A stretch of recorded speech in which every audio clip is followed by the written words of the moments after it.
सत्य कथा, पुरुषार्थ कथा, सुनो सुनो सिद्धार्थ कथा। सत्य कथा,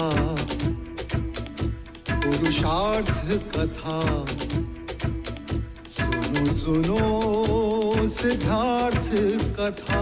चढ़ते सूरज सा तेजवान वो कीर्तिमान, हुंकार भरे जब कूच करे, थर थर कांपे आसमान।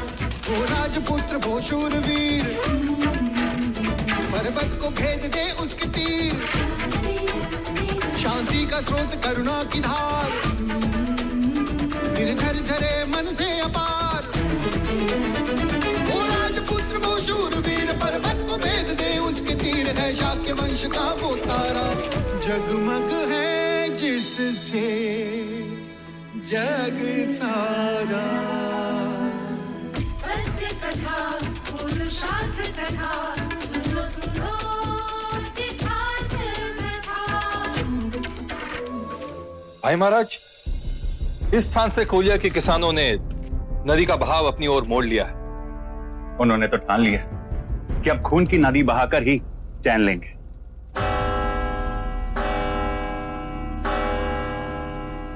इतनी रात का है। सैनिक,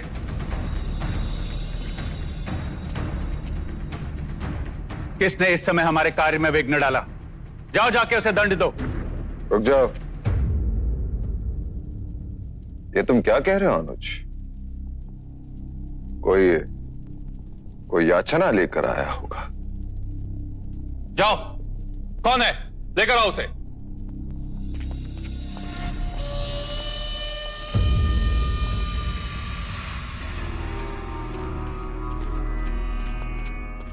मैं हूं वो।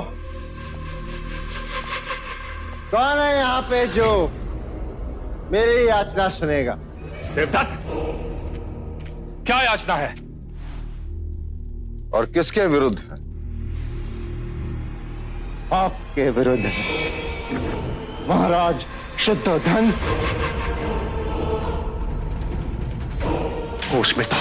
चलो जल्दी से, चलो चलो। नहीं नहीं, मैं अपनी याचना सुनाए बिना यहां से नहीं जाऊंगा।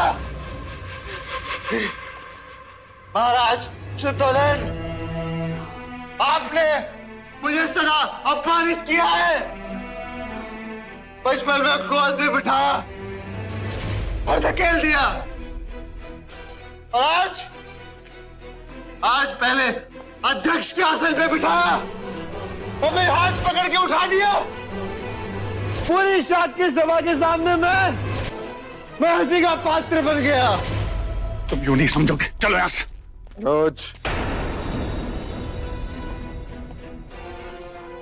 देवदत्त मुझसे रुष्ट है और उसके प्रश्न का उत्तर मैं ही दूंगा।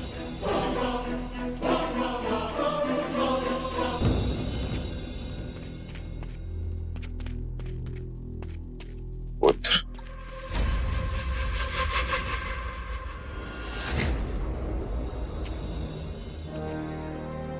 देवदत्त, यदि मैं तुम्हें अध्यक्ष के आसन पर बिठा देता तो तुम्हारे माथे पर असफलता का कलंक लग जाता। कैसे? कोलिया नरेश राजा दंडपानी केवल मुझसे ही वार्तालाप करने के लिए तैयार है, और यह समस्या अत्यंत गंभीर भी हो सकती है, और उसका सारा कलंक, सारा दोष तुम्हारे माथे पर होता। पुत्र, वाह महाराज, आपने मुझे कुछ बनने से पहले ही अपंग बना दिया। वो तो क्या? चलो यहां से। पक्षपाती हैं आप। चुप हो जाओ। क्योंकि मैं सिद्धार्थ नहीं हूं ना, इसलिए आपको अपना नहीं हूं, इसलिए देवदत्त, मैं कहता हूं चलो यहां से। विश्वास नहीं है आपको मुझ पे। ये स्वयं की तुलना सिद्धार्थ से कर रहे, उसके गुणों का एक कण तो होता इसमें।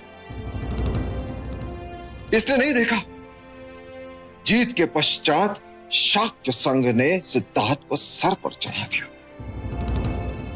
उसके पश्चात उसी सभा ने उसका सभा पद भी छीन लिया था।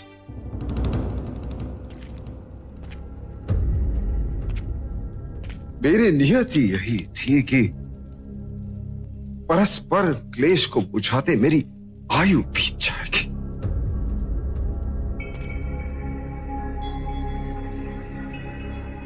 मेरा पुत्र सिद्धार्थ इन बंधनों से तो मुक्त हो सका।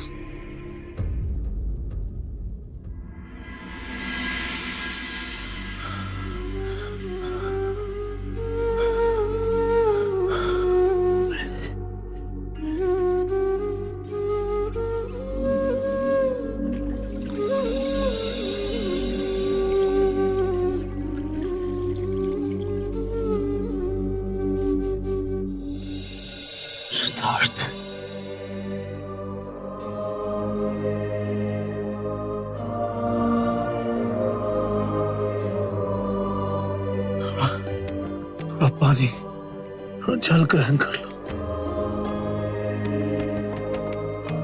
नहीं गुरुवर्य,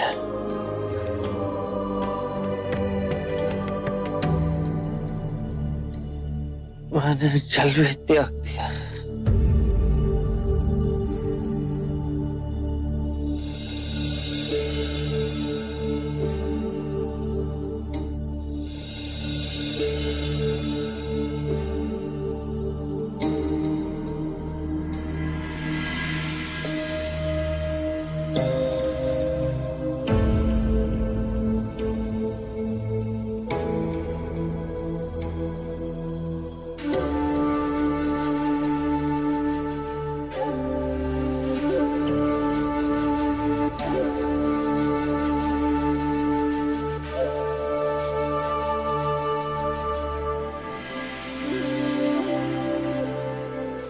पूर्णा, ये वही जोगी है जो इतने जीवन से भरे थे। उनके एक साथी तपस्वी को मैंने ये कहते सुना कि उन्होंने कई दिनों से पानी तक नहीं पिया है। हे ईश्वर, ये कैसी तपस्या है जो पानी से पैर बांधे? सिद्धार्थ बहुत दुर्बल हो गए हैं, बड़ी कठिनाई से तो चल पाते हैं। उन जैसी तपस्या और कोई नहीं कर सकता। अब तो बस यही प्रार्थना है कि उसे मुक्ति का मार्ग मिल जाए। सिद्धार्थ मुक्ति के द्वार के समीप ही है। इतने कठिन तपश्चर्या से उसके मन से जो पुकार उठेगी वो आकाश का सीना भेद के रख देगी।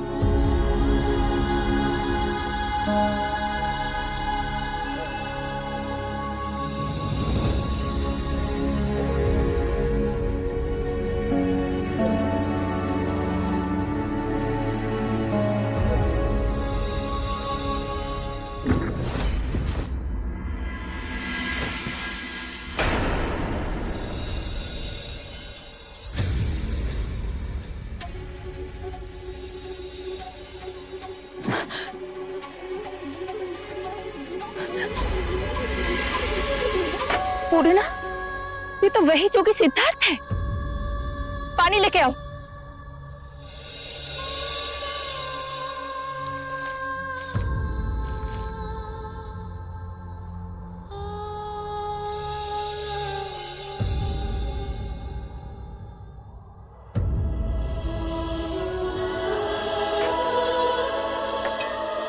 ये आपकी पूजा का नैवेद्य है।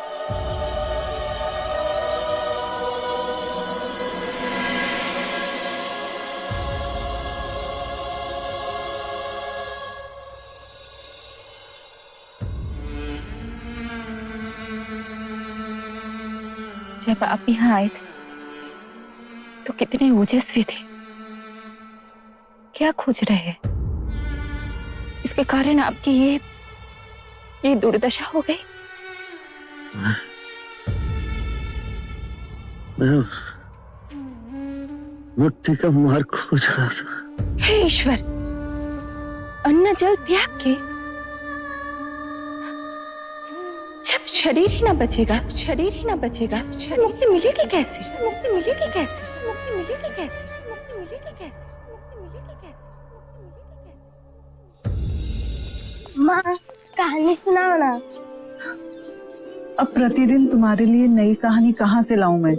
यशोधरा, बाल हट है, कहानी तो सुनानी होगी। क्यों राहुल? वो चिड़िया वाली सुनाओ ना माँ। अच्छा सुनो, तुम्हारे पिताजी जब छोटे थे, बिल्कुल तुम्हारी तरह, तो वो उपवन में घूमने निकले। वहां उन्हें एक बहुत सुंदर पक्षी दिखाई दिया। तुम्हारे पिताजी उस पक्षी को बहुत आनंद से देख रहे थे कि अचानक किसी ने उसके ऊपर बाण चला दिया। वो घायल पक्षी तड़पता हुआ धरती पर गिर पड़ा। तुम्हारे पिताजी ने देखा तो सामने वो यशोधरा, जब देखो तब मेरे देवदत्त की बुराई की कहानी सुनाती रहती। वो देवदत्त कहाँ थे?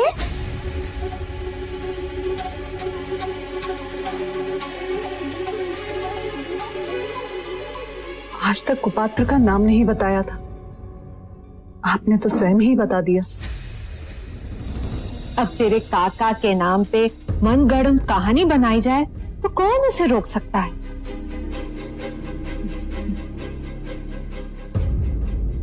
राहुल, बैठ। तेरे अपने पिताजी जिनकी इतनी आरती उतारी जाती है, वो तुझ बेचारे के सुध लेने भी ना आए। माँ पिताजी कहाँ गए हैं? बोलो यशो।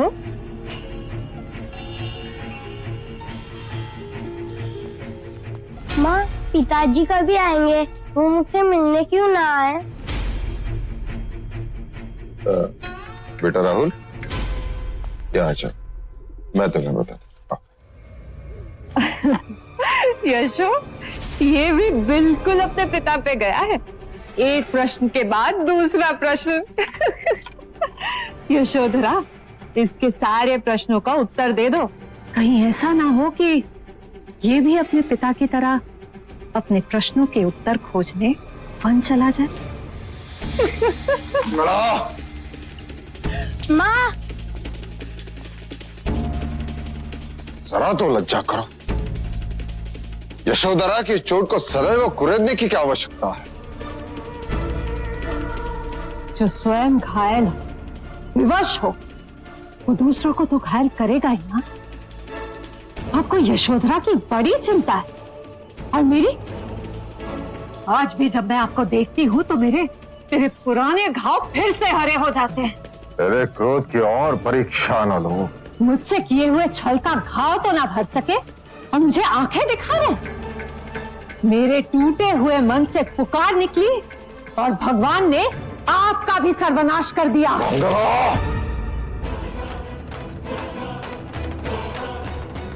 बस इसी की कमी रह गई थी। मारिए, मारिए मुझे, आपके मन को भी शांति मिल जाएगी। मारिए ना।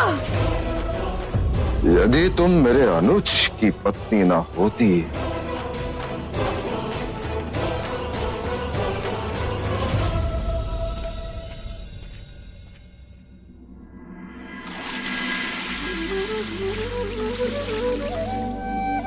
शरीर को सुखा मैंने केवल अपना ही घात किया। यदि परम सत्य मुझे मिलेगा तो शरीर के साथ ही मिलेगा, ना कि उसे सुखा और गलाकर। जिस बात को बड़े बड़े गुणी ज्ञानी ना समझा सके, वो सहज एक गांव की अज्ञानी सुजाता ने समझा दिया।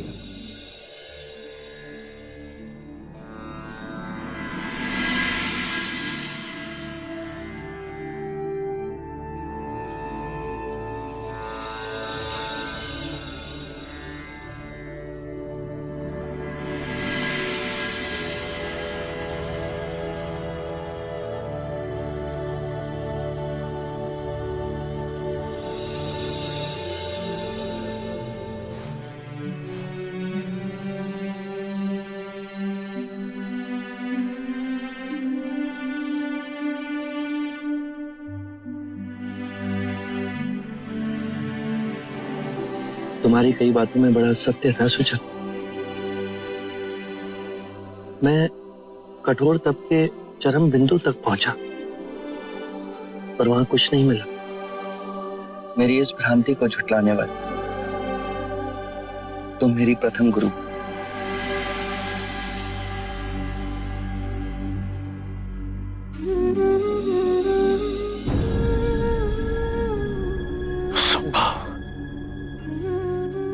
सिद्धार्था ने तपश्चर्या छोड़ दी कि उनका मनोबल इतना क्षीण निकला।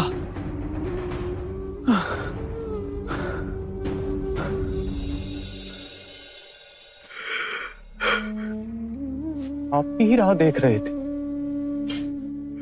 आपकी आंखों में आंसू कैसे?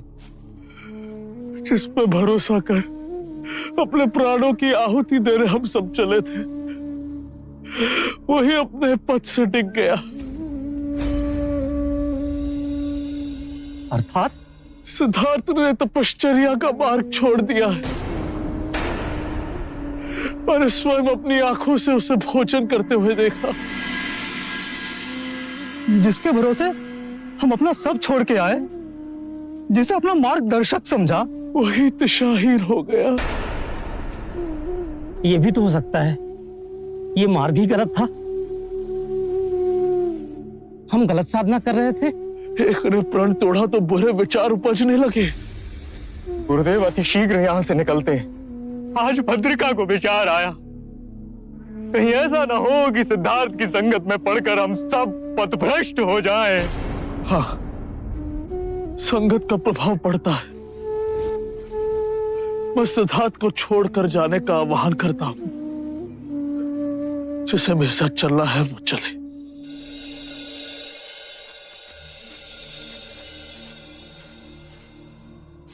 डरो मत। ये घास लिए कहां जा रहे हो? अपनी भैंसों के लिए। नहीं, मैं छोटी जाति का हूं, अछूत हूं। अगर आप मुझे छुएंगे तो आप अपवित्र हो जाएंगे। नहीं, तुम्हारे छूने से मैं अपवित्र नहीं हो सकता। मेरा नाम सिद्धार्थ। तुम कौन हो? मैं स्वस्ति हूं। आप सन्यासी हैं? हाँ, इस वृक्ष के नीचे बैठ मैं साधना करूंगा। मैं इस कुशाघास से आपके लिए आसन बना दूं? अवश्य। तुम्हारे हाथ से बने इस आसन पर बैठ मुझे प्रसन्नता होगी।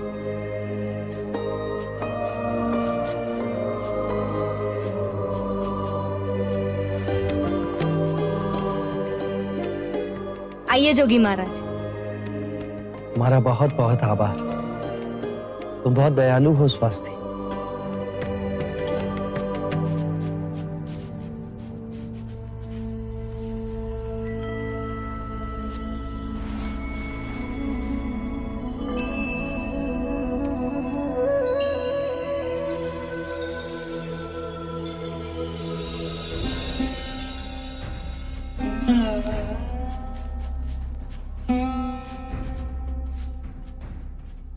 सिद्धार्थ, हमें जाने की आज्ञा दीजिए। आपका साथ यहीं तक नियत था।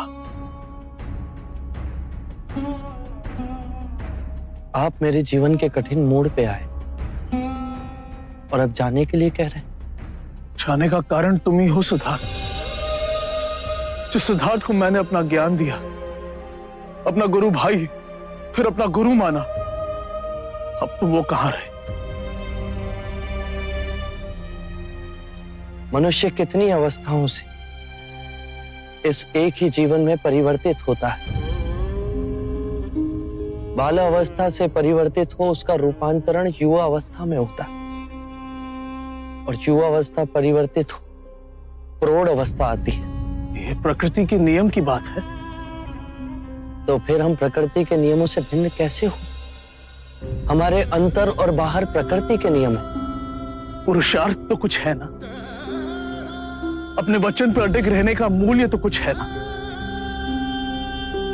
तुम्हारा ये पतन देखकर मुझे बहुत पीड़ा हो रही है। तुम पथ भ्रष्ट हो गए हो सिद्धार्थ। उस पथ का परीक्षण कर उसे व्यर्थ पाए। क्या उस पथ पर चलने का साहस समाप्त हो गया?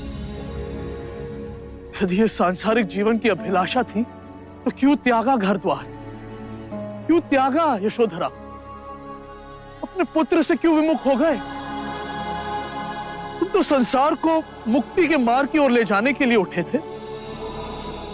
6 वर्ष की खोज, कठिन तपश्चर्या, उस मार्ग में तुम्हारे पैर लड़खड़ा गए। अपने उद्देश्य से इतनी जल्दी मत डिग जाओ, अपने सिद्धांत यूं न गवा दो।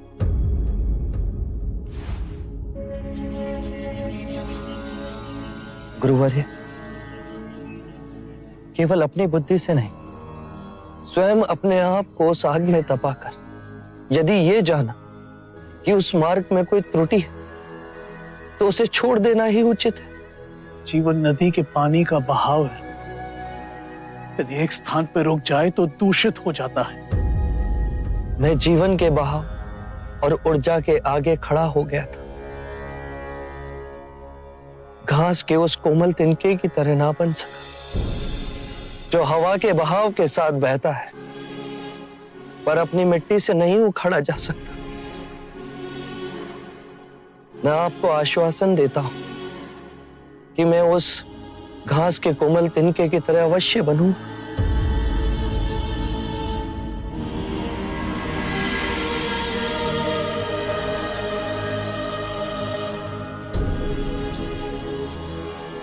गुरुवर्य, मैं मनुष्य जाति की मुक्ति का मार्ग अवश्य खोजूं और वो मार्ग आपको दिखाने में अवश्य लौटूं।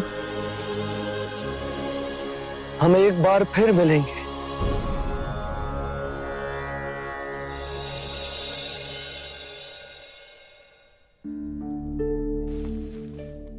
यशो, कहाँ गए?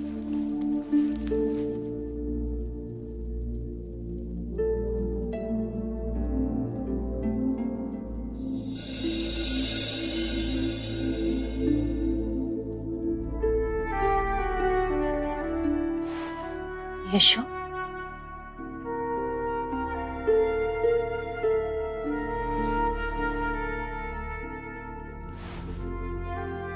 क्या हुआ पुत्री?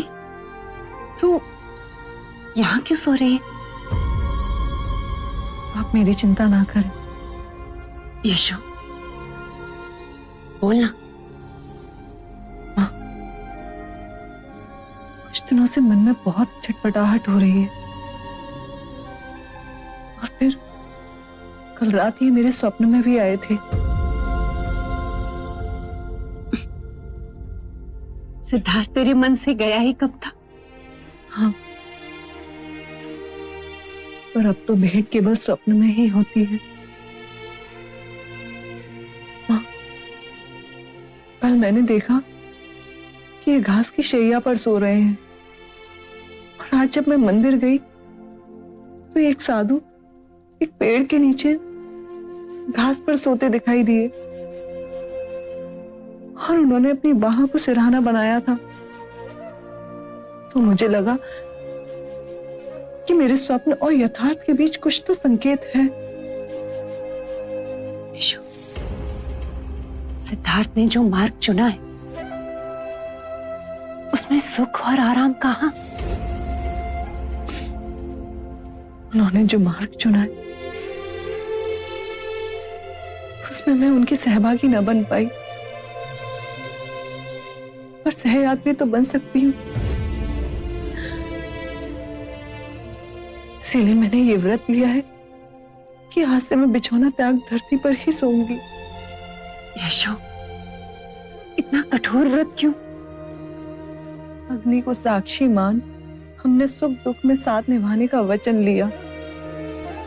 आज वो शरीर से भले ही मुझसे दूर हो पर मेरे मन के निकट ही है। तो जो मेरे पति का भाग्य वो मेरा भी भाग्य।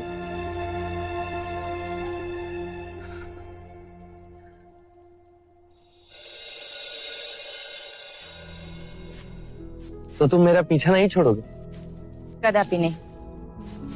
आपको उरूहला छोड़ने की क्या आवश्यकता थी? इतने घने जंगल में आप करेंगे क्या? ध्यान और तपस्या। वो तो आप नदी के तट पे भी कर सकते थे। मुझे पूर्ण एकांत चाहिए सुजाता। अब आप सबको मेरे लिए कष्ट उठाकर आने की आवश्यकता नहीं। हम आपकी साधना में बाधक नहीं बनेंगे, किंतु एक समय का भोजन आपको स्वीकारना होगा। हाँ तो कहिए।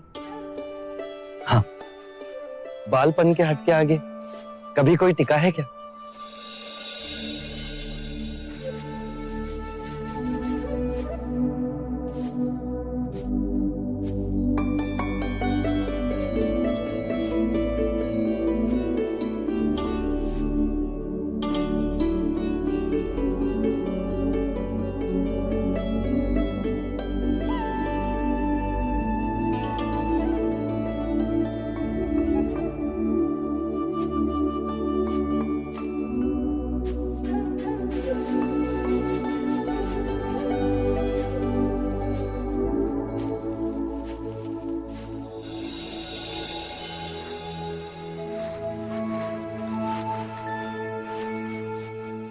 यहाँ ना बैठे, यहाँ आपकी आंखों में धूप आएगी।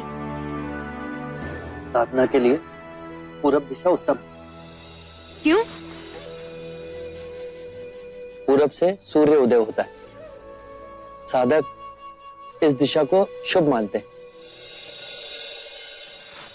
अब आप लोग जाइए।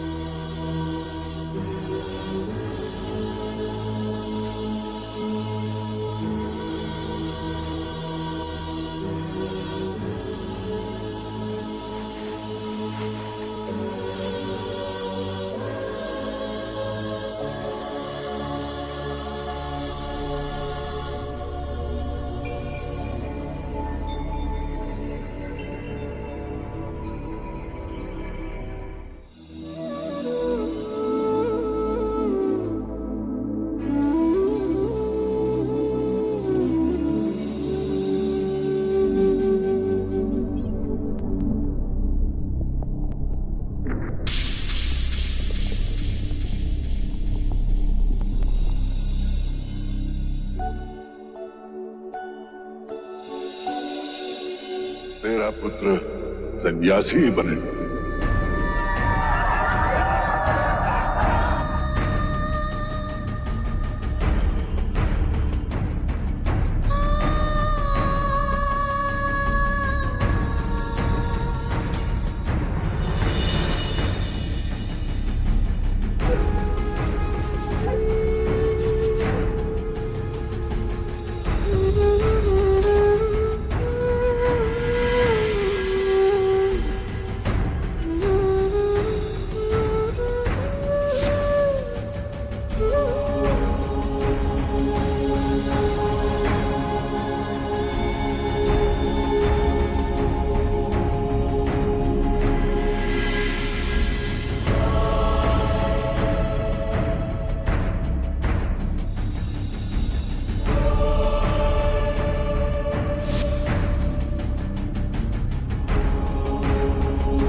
आप तो दिनों आंख बंद करे बैठे रहते, हम तो दोषण आंख बंद करे तो अंधेरा दिखता है। आपने क्या देखा? पूरा जीवन आंखों के सामने से निकल गया। ये पेड़ हर ऋतु में अपना रूप बदलते हैं। वर्षा के बाद हरे होते हैं, पतझड़ में पीले, और ग्रीष्म ऋतु में हर पत्ता सूखकर झड़ जाता है। उसी प्रकार हमारे जीवन में घटनाएं आती रहती, कोई सुखद तो कोई अति दुखद, पर स्थिर कुछ नहीं रहता। हर क्षण मन ही नहीं, शरीर भी बदलता रहता है, और जोगी महाराज, शरीर को भूख भी लगती है। हम आपके लिए खाना लाए। आप पहले कुछ खा लीजिए। मुझे कुछ छू कर गया। आसपास कुछ है? इसे भय कहते हैं।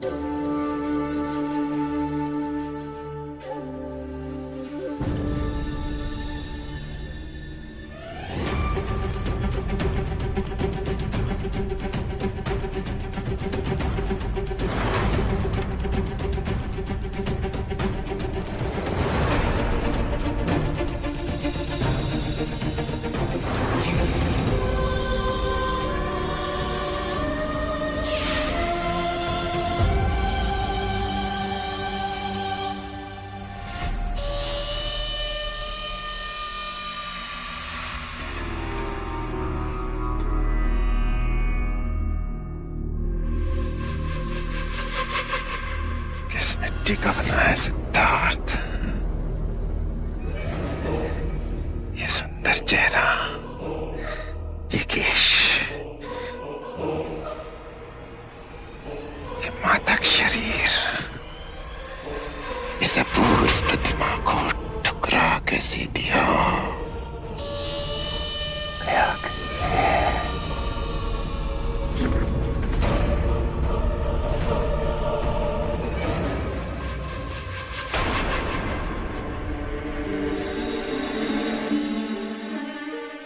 ऐसा लगा जैसे कोई सांप के शरीर के निकट है।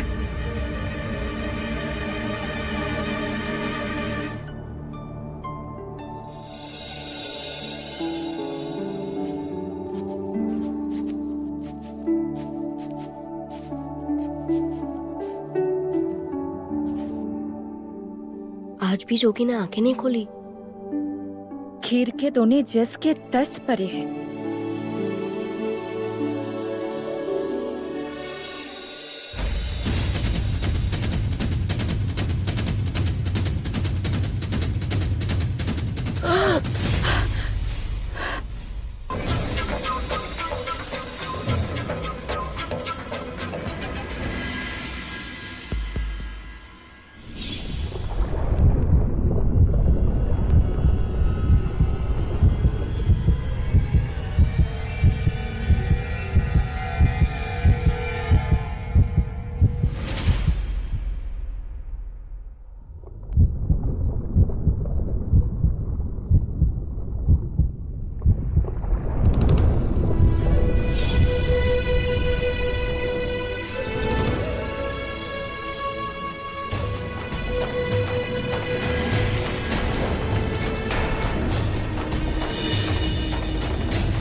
ये सच में कोई बड़े ऋषि मुनि है। सांप बिना डसे ही चला गया। देख तो कैसे पत्थर के हो गए हैं। ये अपनी आंखों से हमें नहीं, कुछ और ही देख रहे हैं, जो हम तुम जैसे सामान्य लोग नहीं देख सकते। अर्थात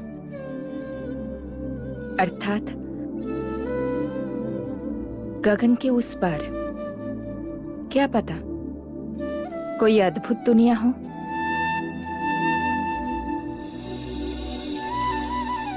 चलो चलते हैं।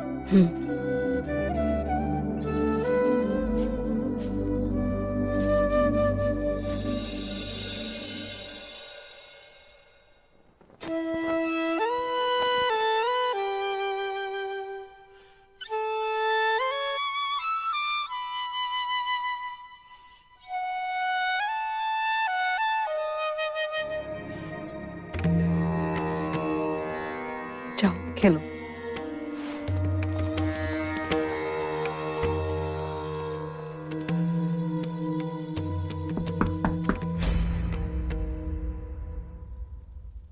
अपने आने की सूचना दे रहा हूं। आ जाओ।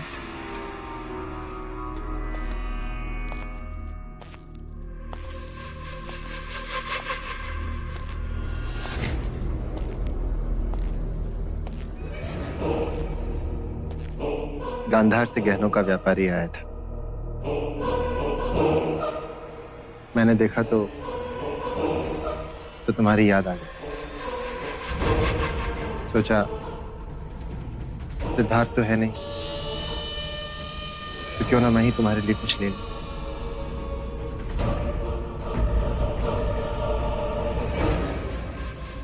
ये हार तुम्हारे गले पे बहुत सजेगा। लो ना, उपहार है। तुम तो ऐसे देख रही हो जैसे कोई सांप दिख गया।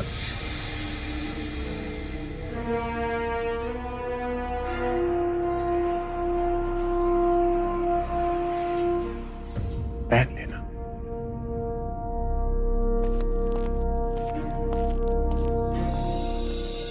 सुनो, मेरी ओर से ये हार उपहार।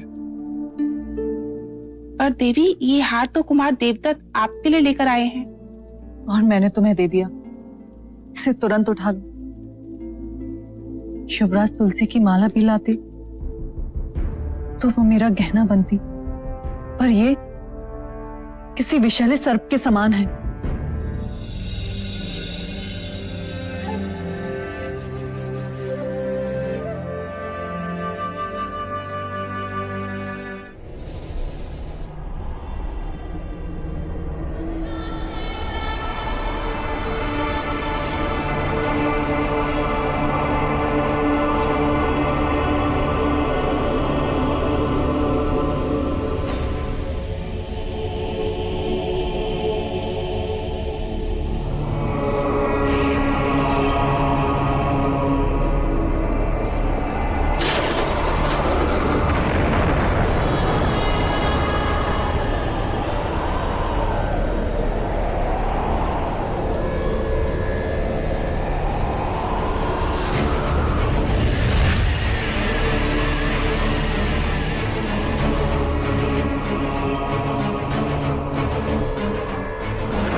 आंखें खोल, आंखें खोल।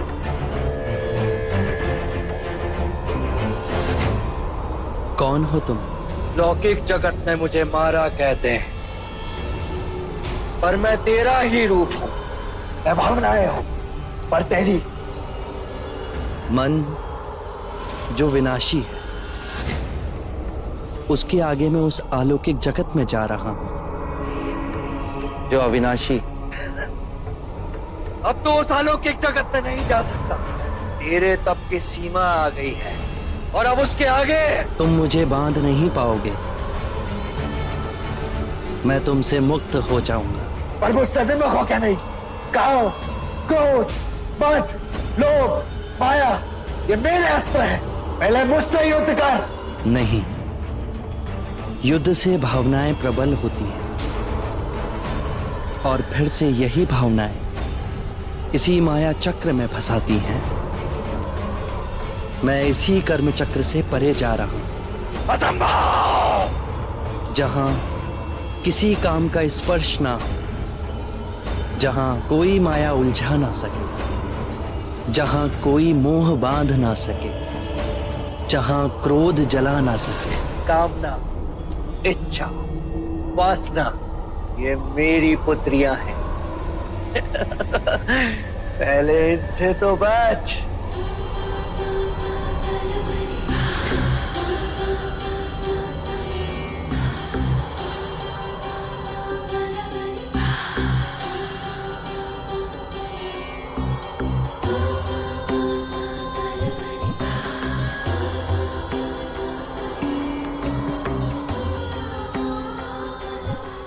मैं कामना हूं, मेरे स्पर्श में जीवन है, मुझसे प्रेम करो।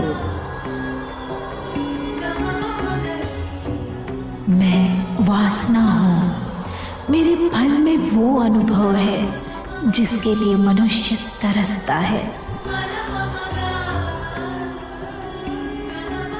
मैं इच्छा हूं, जीवन के समस्त सुखों का रस है मेरी मदिरा में, चखो इसे।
कामना, इच्छा, वासना, ये शरीर की प्रतिध्वनियां हैं।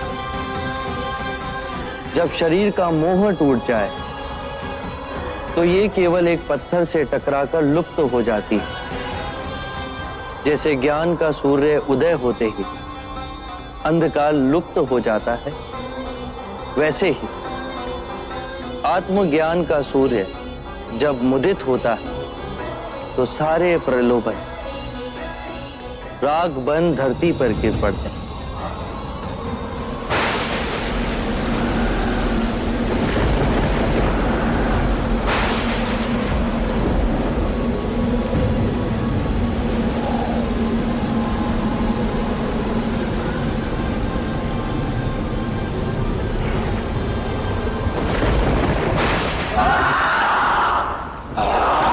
इस जीत पर गर्व न कर, मैं लौटूंगा, अवश्य लौटूंगा।